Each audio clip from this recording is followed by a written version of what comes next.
Assalamualaikum warahmatullahi wabarakatuh. Perkenalkan, nama saya Nofri Walis, NIM 22301269. Saya akan mempresentasikan jawaban dari soal ujian akhir semester Filosofi Pendidikan. Soal pertama, Ki Hajar Dewantara merupakan salah satu tokoh pendidikan Indonesia. Masih ada tokoh lainnya yang terkait pemikir pendidikan Indonesia ini. Silakan saudara jelaskan hasil pemikiran salah satu tokoh pendidikan yang telah saudara pilih selain Ki Hajar Dewantara. Kemudian, hubungkan hasil pemikiran tokoh tersebut dengan keadaan pendidikan di Indonesia saat ini yang disertai dengan contoh. Jawaban, tokoh yang saya pilih adalah Muhammad Syafi'i. Salah satu tokoh pendidikan yang terlupakan kiprah dan jasanya adalah Muhammad Syafi'i. Seperti juga Ki Hajar Dewantara, Muhammad Syafi'i juga mengabdikan hidupnya untuk membangun pendidikan dengan menekankan pada penguatan karakter bangsa. Pendidikan yang memerdekakan adalah slogan yang dijadikan acuan gerak dan pikir Muhammad Syafi'i dalam menghadapi dominasi kolonial. Setelah Ki Hajar Dewantara mendirikan Taman Siswa pada tahun 1922, 4 tahun kemudian 1926, Muhammad Syafi'i menyusul untuk mendirikan Indus National School, INS Kayu Tanam. Adapun tujuan sekolah yang diselenggarakan oleh Muhammad Syafi'i adalah mendidik anak-anak agar mampu berpikir secara rasional, mendidik anak-anak agar mampu bekerja secara teratur dan bersungguh-sungguh, mendidik anak-anak agar menjadi manusia yang berwatak baik, menanamkan rasa persatuan. Dari tujuan pendidikan yang diselenggarakan oleh Muhammad Syafi'i tidak terlepas dari pemikiran-pemikiran beliau mengenai pendidikan. Pemikiran-pemikiran Muhammad Syafi'i mengenai pendidikan adalah: yang pertama, nasionalisme. Nasionalisme yang bertuju untuk membangun bangsa melalui pendidikan agar menjadi bangsa yang pandai berbuat untuk kehidupan manusia atas segala sesuatu yang diciptakan oleh Tuhan. Ia berpandangan bahwa Tuhan tidak sia-sia menciptakan manusia dan alam lainnya. Tiap-tiap mesti berguna. Kalau ini tidak berguna, maka disebabkan karena kita tidak pandai menggunakannya. Yang kedua, developmentalisme. Dikenal pandangan John Dewey bahwa pendidikan harus tertuju pada efisiensi sosial atau kemanfaatan pada kehidupan sosial dan belajar berbuat atau belajar melalui pengalaman langsung yang lebih dikenal. Yang ketiga, prinsip pertama yang dipegang teguh oleh Muhammad Syafi'i dalam pendidikannya adalah belajar, bekerja, dan berbuat. Apabila murid hanya mendengarkan saja ilmu pengetahuan yang diajarkan guru melalui kata-kata yang kadang-kadang tidak dimengerti, tidak akan berguna bagi murid karena mereka tidak tahu dan tidak akan pandai mempergunakan pengetahuan tersebut. Yang keempat, menanamkan watak yang teguh dan pendirian yang kuat terhadap murid-muridnya, serta merupakan pekerjaan yang ulet dan pantang menyerah. Yang kelima, mewujudkan kepribadian yang mandiri, kreatif, terampil, serta berakhlak mulia tanpa tergantung dengan masang penjajah. Yang keenam, mewujudkan lembaga pendidikan yang mampu mempersiapkan peserta didik memiliki keterampilan, mandiri, bertanggung jawab, tolong-menolong, dan mempunyai kekuatan untuk hubungan hasil pemikiran Muhammad Syafi'i dengan pendidikan saat ini. Dalam perkembangan pendidikan di Indonesia saat ini, sudah banyak sekolah-sekolah yang memasukkan materi atau unsur keterampilan kerajinan seperti menggambar, pekerjaan tangan, dan sejenisnya. Dalam setiap mata pelajaran menandakan bahwa pandangan Muhammad Syafi'i memang sesuai dengan tujuan dari pemberian pendidikan kepada anak-anak Indonesia.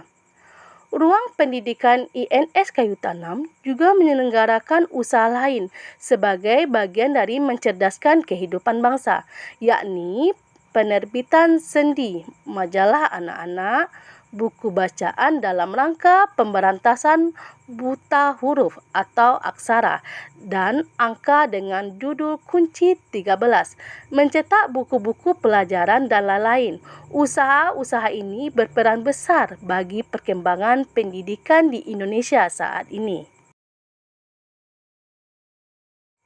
Soal nomor 2. Kualitas baca anak-anak di Indonesia masih rendah karena Indonesia menduduki peringkat 2 terbawah dari 31 negara Indonesia di Asia, Afrika, Eropah, dan Amerika pada tahun 2002 berdasarkan data IEA. Berdasarkan pernyataan tersebut, bagaimana hubungannya dengan konsep pendidikan di Indonesia yang memerdekakan peserta didik? Kurangnya minat baca akan berpengaruh terhadap pemikiran-pemikiran peserta didik dan mereka akan kesulitan mengembangkan potensi yang ada.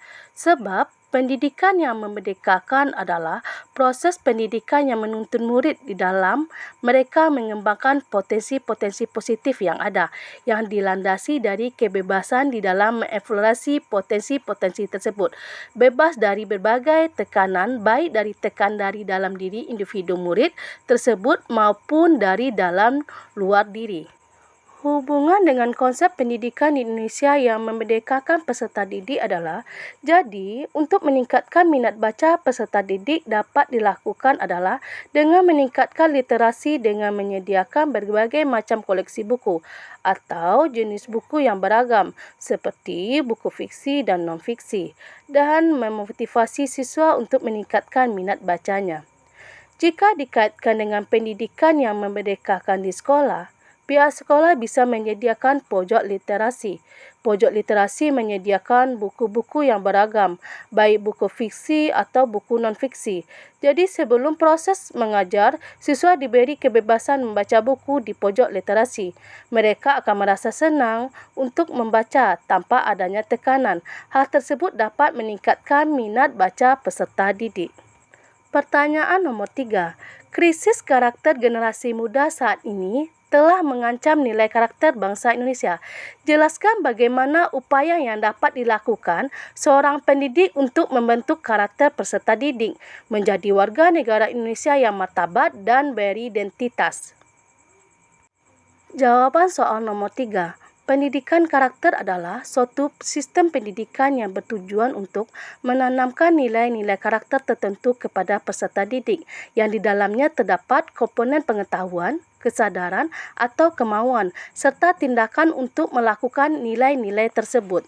Pendidikan karakter sangat erat hubungannya dengan pendidikan moral, di mana tujuannya adalah untuk membentuk dan melatih kemampuan individu secara terus-menerus guna menyempurnakan diri ke arah hidup yang lebih baik.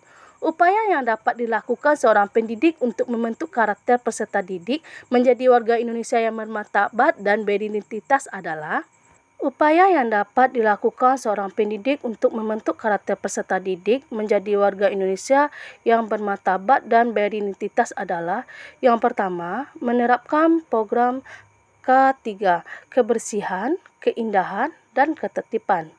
Kedua, guru membiasakan untuk mengelola kelas sebelum memulai proses pembelajaran. Ketiga, guru harus menjadi teladan yang baik bagi peserta didik. Yang keempat, guru harus berupaya menjadi sahabat dan teman curhat bagi peserta didik, sehingga peserta didik dapat mengungkapkan isi hatinya. Selanjutnya, guru harus mengintegrasikan materi pembelajaran yang diampu dengan nilai karakter yang ada. Yang selanjutnya, mengintegrasikan nilai-nilai karakter dengan kegiatan yang diprogramkan sekolah. Jadi, sekolah membuat suatu program dengan menggunakan nilai-nilai karakter. Selanjutnya, guru berupaya memberikan kepada semua siswa untuk berani menyampaikan pendapatnya di kelas. Hal tersebut bisa dilakukan dalam kegiatan berdiskusi. Selanjutnya, sekolah mengadakan kegiatan upacara bendera dengan tertib dan hikmat sesuai yang diprogramkan untuk menambahkan dan menumbuhkan nilai-nilai karakter. Demikianlah hasil dari presentasi dari saya mengenai ujian filosofi pendidikan. Saya Nofri Warlis, NIM 22301269. Saya mengucapkan terima kasih.